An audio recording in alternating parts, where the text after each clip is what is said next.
నాడు యూనివర్సిటీ మంచి భవిష్యత్తు కోసం తెలుగు విద్యార్థులు ఇష్టపడే యూనివర్సిటీ.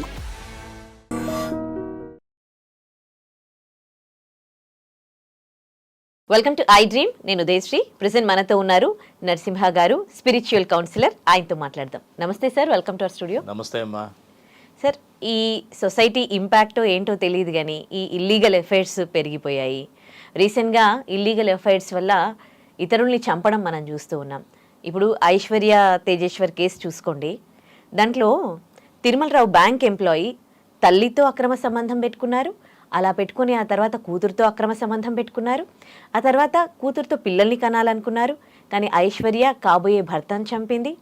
ఇక్కడ వీళ్ళ ముగ్గురు మెంటాలిటీని మీరు ఏ విధంగా చూస్తారు?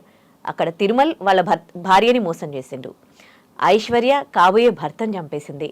ఐశ్వర్య తల్లి అంటే తను ఎఫ్ఐఆర్ పెట్టుకున్న పర్సన్తో కూతురు ఎఫ్ఐఆర్ పెట్టుకుంది. ఇక్కడ వీళ్ళ ముగ్గురు మెంటాలిటీని మీరు ఎట్లా చూస్తారు సార్? ఇవన్నీ కూడా స్పెసిఫిక్గా ఈరోజు మనకు ఉదాహరణ కనిపిస్తున్నాయమ్మా. దీనికి కారణం ఏంటంటే వ్యక్తి యొక్క స్వార్థం ఒకటి. రెండోది అందుకే చెప్పారు యతో మతి తదో గతి అని. అంటే మన మనసు ఏ రకంగా వెళితే మన గతి కూడా అదే రకంగా ఉంటుంది. అలాగే కామాత్ నా లజ్జ, కామంలో ఎటువంటి సిగ్గు అన్నది నీతి అన్నది ఉండదు. ఇవన్నీ మనకి ఎప్పుడో మనకి శాస్త్రాల వాటిలో తెలిసింది. ఎన్నో పురాణ ఇతిహాసాల్లో కూడా మనకి ఎన్నో ఉదాహరణలు ఇందులో ఉన్నాయి. ఈరోజు ప్రత్యక్షంగా ఈ రోజుల్లో గ్లోబలైజేషన్లో ఎంతో అభివృద్ధి చెందాము అనుకున్న స్థితిలో సోషల్ మీడియా కూడా శుభ్రంగా ఎక్కువగా ఉన్న కాలంలో కూడా ఇటువంటి జరుగుతున్నాయి. అంటే మనం గమనించాల్సింది ఏంటంటే వీళ్ళల్లో మనస్తత్వ లోపాలు ఒకటి. రెండోది వీళ్ళు వాళ్ళ యొక్క కర్తవ్యాన్ని ధర్మాంతో ముడియకుండా ఉండడం. ఉదాహరణకి తిరుమలరావు మనిషి తీసుకున్నట్లయితే అతను ఆల్రెడీ మ్యారేజ్ అయిన వ్యక్తి, చక్కని ఉద్యోగం ఉంది, మంచి ఉద్యోగమే, మేనేజర్ ఏదో అంటున్నారు, మంచి ఉద్యోగమే, మంచి జీతమే వస్తూ ఉంటుంది. కానీ తను తన గృహస్థ ధర్మానికి వ్యతిరేకంగా భార్యని మోసం చేస్తూ ఇంకొకరితో సంబంధం పెట్టుకోవడం జరిగింది. నేను చెప్పా కదా కామాత్ నా లజ్జ. ఎప్పుడైతే మనం అతిక్రమించి కామంలోకి వెళ్ళిపోతారో మనిషి, వాడికి సిగ్గు అన్నది ఉండదు. సో ఆ రకంగా తను అతిక్రమించి వయసుతో నిమిత్తం లేకుండా, మనిషితో నిమిత్తం లేకుండా ఎవరో ఆ అమ్మాయి ఎవరైతే ఇప్పుడు కేసు ఎదుర్కొంటుందో వాళ్ళ తల్లితో సంబంధం పెట్టుకొని, ఆ తల్లి ద్వారా మళ్ళీ ఈ అమ్మాయితో సంబంధం పెట్టుకొని మళ్ళీ ఆ అమ్మాయిని మేము పెళ్లి చేసుకుందామని సంథింగ్ ఏదో చెప్తున్నారు కథలో. ఆ రకంగా ఒక మనిషి దారి తప్పి ఇంకొక మనిషిని తన దగ్గర ఆధారపడేటువంటి ఒక వ్యక్తిని లోపరుచుకొని, ఆ లోపరుచుకోవడం కాకుండా తన ద్వారా ఇంకొకరిని లోపరుచుకొని చాలా దిగజారిపోయాడనమాట. అందుకనే ఏతో మతి తదో గతి అని.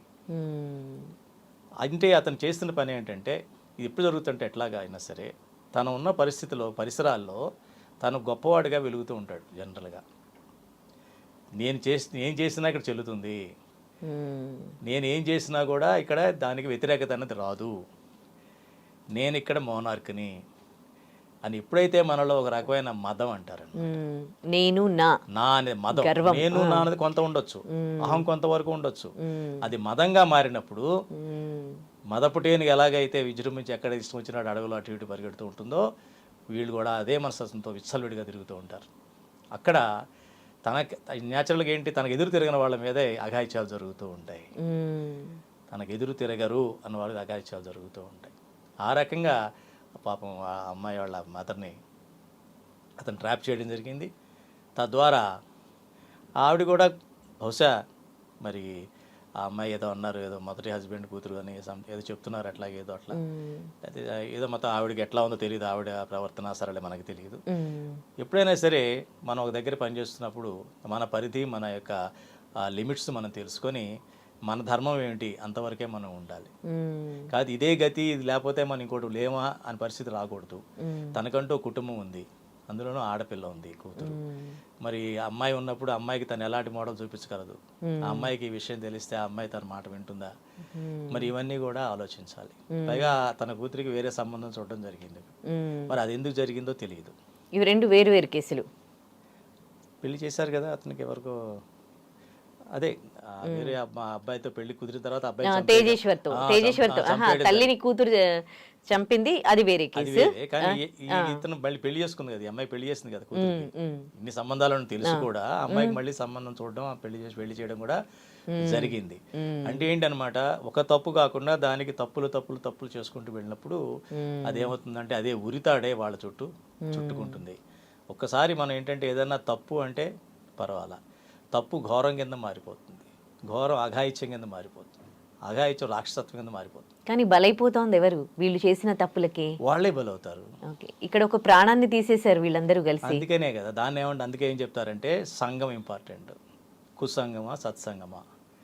కుసంగం అంటే ఏంటంటే మనం ఏదో మొక్కుబడిగా పైన చూసి మనం మెరుగులు చూసి మనం ఎటువంటి సంబంధాలు పెట్టుకోకూడదు.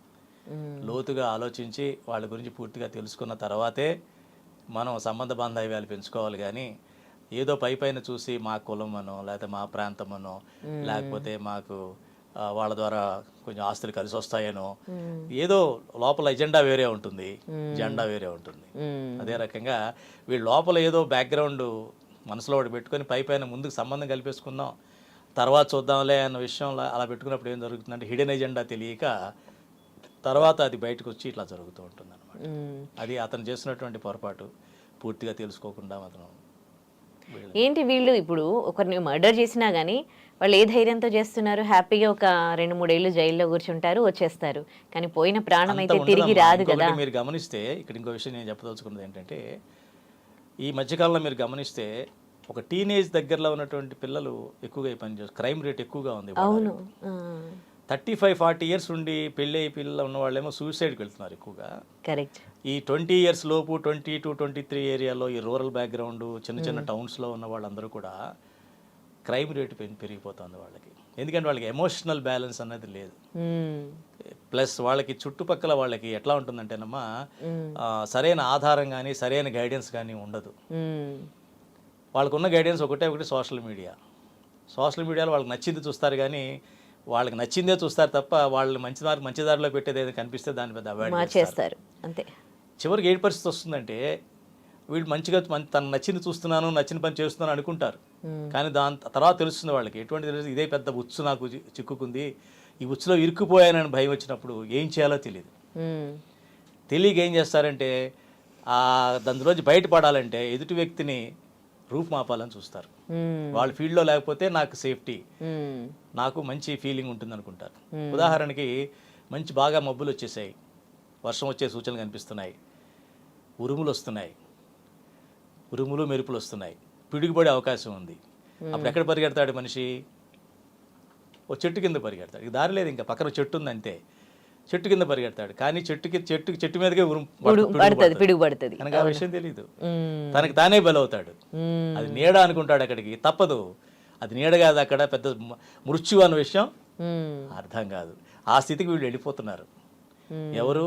ఇప్పుడు ఈ టీనేజ్లో ఉన్న పిల్లలు, వాళ్ళకి గైడెన్స్ లేదు, చుట్టూ విపరీతమైన ఒత్తిడి, ఆల్రెడీ కామం దాన్ని ఇరుక్కుపోయి ఉన్నారు, అందులోంచి బయటికి రాలేనప్పుడు ఆ సీన్ అంతా రూపు మాపాలని చూస్తూ ఉంటారు. తనకు నచ్చిన దాంతోనే ఉండడానికంటే నచ్చని తీసేయాలనుకుంటారు. తనకు నచ్చిన వాడితో ఉండాలి, నచ్చని వాడిని ఆ ఫీల్డ్లో తొలగించాలి. చాలా చిన్న బ్రెయిన్స్ కదమ్మా అవన్నీ కూడా అట్లా ఉంటాయి. అందుకని ఏం చేస్తారంటే జువెనైల్ కేసెస్ అన్ని కూడా జనరల్గా బయట పెట్టకూడదు. యాక్చువల్గా జువెనైల్ కేసెస్ ఏది కూడా బయట వార్తల కింద పెట్టకూడదు. వాళ్ళని విచారించేటప్పుడు కూడా ఇన్ కెమెరా విచారిస్తారు తప్ప ఓపెన్ కోర్టులో విచారించరు అసలు. ఓకే, అది కూడా మనం గమనించాలి. ఏదో పైన ఒక కేస్ స్టడీకి మనం తీసుకుంటున్నాం, కానీ జనరల్గా పర్టికులర్గా పేర్లతో వాళ్ళ ఫోటోలు పెట్టి చేయకూడదు యాక్చువల్గా.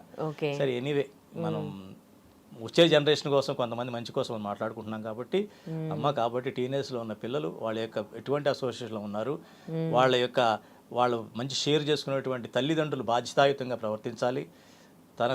తన యొక్క కోరికల్ని, తన యొక్క అన్నింటినీ కూడా అదుపులో పెట్టుకొని పిల్లల కోసమే వాళ్ళు బతకగలిగినప్పుడు పిల్లలు వాళ్ళ కోసం చేస్తారు, వాళ్ళు చెప్పిన మాట వింటారు. అప్పుడు ఇటువంటి పొరపాట్లు జరిగే అవకాశం ఉండదు. ఇంత కష్టపడి పాపం పెళ్లి చేసుకొని పిల్లల్ని కానీ ఒక చిన్న కామం కోసం మొత్తం పోగొట్టుకుని జీవితాన్ని, మిగతా వాళ్ళ జీవితాలు నాశనం చేసి దానివల్ల ఏమొచ్చింది చెప్పండి. కాబట్టి అందుకనే భగవద్గీతలో శ్రీకృష్ణ పరమాత్మ చెప్తాడు, విషయాలకి ముందు మనం ఎప్పుడైతే టచ్లోకి వస్తామో అప్పుడు ఆటోమేటిక్గా ఆసక్తి పెరుగుతుంది. ఎప్పుడైతే విషయాల మీద ఆసక్తి పెరుగుతుందో మనకి దాని మీద కోరిక పెరుగుతుంది. కోరిక పెరిగిన తర్వాత ఆ కోరిక తీరకపోతే కోపం వస్తుంది. కోపం వచ్చినప్పుడు దాని ద్వారా మన యొక్క బుద్ధి భ్రమిస్తుంది. బుద్ధి భ్రమిస్తే నాశనం అయిపోతాం. బుద్ధి అంటే ఏంటంటే వివేక జ్ఞానం. వివేక జ్ఞానం అంటే మంచి ఏంటి చెడు ఏంటి అని చెప్పేది బుద్ధి. అది ఎప్పుడైతే అది పనిచేయదో మంచి చెడు అన్న విషయం మనకి తెలియదు. అందుకనే మనం ఎప్పుడు కూడా ఆధ్యాత్మికంగా మనం అప్పుడప్పుడు వారానికో నెలకో ఒకసారి ఈ యొక్క వీటికి కనెక్ట్ అవుతూ ఉంటే విషయాలు మనకు కొన్ని సొల్యూషన్స్ అర్థం అవుతాయి. అప్పటికప్పుడు అవసరం లేకపోవచ్చు మనకి, అది దాని అవసరం అప్పుడు లేకపోవచ్చు, కానీ ఫ్యూచర్లో ఎప్పుడన్నా సరే అటువంటి పరిస్థితి వచ్చినప్పుడు అలా పిడుగుతో పడ్డ చెట్టు కింద నిలబడకుండా మనం ఎక్కడికి వెళ్ళాలి, ఇక్కడ మనకు సేఫ్టీ అనే విషయం అప్పుడు అర్థం అవుతుంది. కరెక్ట్, చాలా బాగా చెప్పారు సార్, ధన్యవాదాలు. Thank you. నిజంగా ప్రస్తుతం ఉన్నటువంటి సమాజం దేనికి ప్రయారిటీ ఇస్తుంది?